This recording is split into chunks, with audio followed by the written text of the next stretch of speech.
कोई वक्त था जब देश के आजाद होने से पहले डॉलर के मुकाबले रुपए की वैल्यू 1 रुपए के बराबर थी। लेकिन जब देश आजाद हुआ, भारत की अर्थव्यवस्था पर से ब्रिटिश राज का साया हटते ही आरबीआई के डेटा के मुताबिक $1 के मुकाबले रुपए की कीमत गिरकर ₹4.76 पर पहुंच गई, जिसके बाद से ही डॉलर के मुकाबले रुपए की कीमत लगातार गिरती जा रही है और आज देखते ही देखते $1 की कीमत 80 रुपए को पार कर गई है।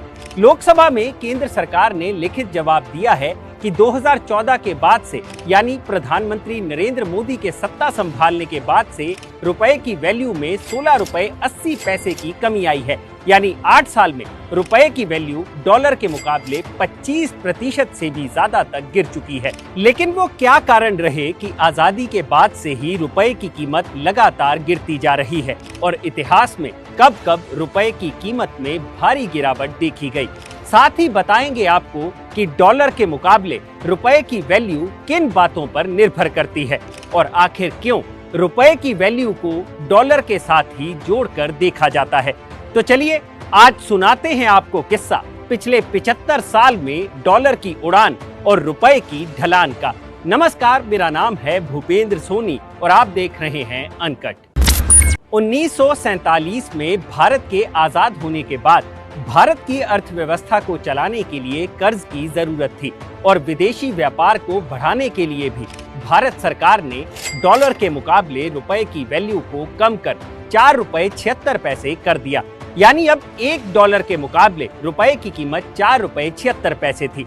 1962 तक रुपए की यही वैल्यू बनी रही, लेकिन 1962 और 65 की जंग के बाद भारत की अर्थव्यवस्था को झटका लगा और 1967 आते आते सरकार ने रुपए को फिर से डीवैल्यू कर दिया और $1 के मुकाबले रुपए की कीमत हो गई ₹7.5। असल में उस वक्त सरकार डॉलर के मुकाबले रुपए की वैल्यू को खुद ही मॉनिटर करती थी, यानी डॉलर के मुकाबले रुपए की कितनी वैल्यू होगी ये सरकार ही तय करती थी।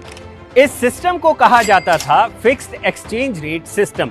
फिर 1971 में रुपए को जीबीपी यानी ग्रेट ब्रिटेन पाउंड से अलग कर दिया गया और उसे सीधे डॉलर के साथ जोड़ दिया गया, जिससे रुपए की वैल्यू में और गिरावट देखी गई। जिसके बाद साल 1977 में ये ₹8.76 और 1987 आते आते इसकी कीमत ₹12.95 पर पहुंच गई। यहाँ तक भी चीजें ठीक चल रही थी, लेकिन साल 1991 में इकोनॉमिक स्लोडाउन के बाद नरसिम्हा राव सरकार और तत्कालीन फाइनेंस मिनिस्टर मनमोहन सिंह ने भारतीय अर्थव्यवस्था को दुनिया के लिए खोल दिया। हालांकि तब तक भारत का फॉरेन रिजर्व लगभग सूख चुका था। 1991 में सरकार ने रुपए को फिर से डीवैल्यू किया और $1 के मुकाबले रुपए की कीमत ₹17 को पार कर गई। 1993 आते आते सरकार को समझ आ चुका था कि रुपए की लुढ़कती वैल्यू अब उनके हाथ से बाहर होती जा रही है।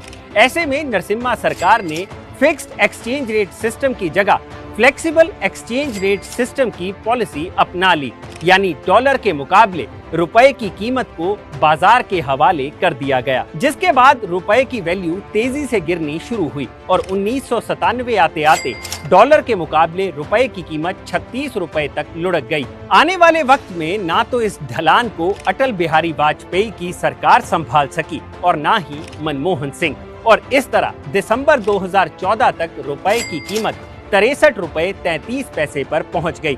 2014 में कभी रुपए की लुढ़कती कीमत को चुनावी मुद्दा बनाने वाली भाजपा भी आज 8 साल बाद लुढ़कते रुपए की कीमत को नहीं संभाल पाई और आज रुपए ने गिरावट के सारे रिकॉर्ड तोड़ दिए हैं। अब यहाँ 2 सवालों का जवाब खोजना लाजमी है।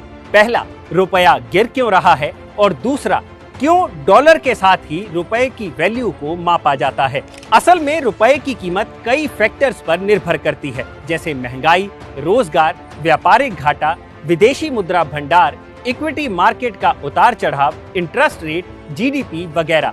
नटशेल में बात करें तो डॉलर के मुकाबले रुपए के लुढ़कने की सबसे बड़ी वजह फॉरेन रिजर्व में गिरावट होती है।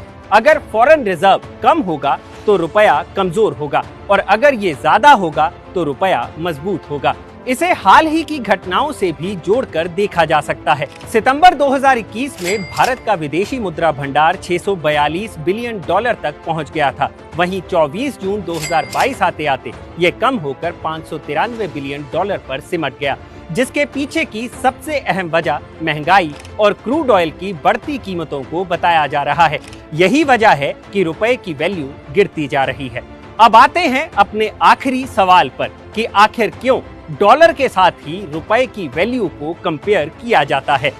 भारत ही नहीं, फॉरेन एक्सचेंज में ज्यादातर करेंसीज की तुलना डॉलर से ही की जाती है, जिसके पीछे की सबसे अहम वजह है जुलाई 1944 में 44 देशों के बीच किया गया ब्रेटन वुड्स एग्रीमेंट, जिसे ब्रेटन वुड्स में United nation monetary and financial conference के दौरान साइन किया गया था। इस एग्रीमेंट का मेन मोटिव था फॉरेन एक्सचेंज में करेंसीज की फ्लक्चुएशन को खत्म करना, जिसके लिए करेंसीज को यूएस डॉलर के साथ जोड़ दिया गया था।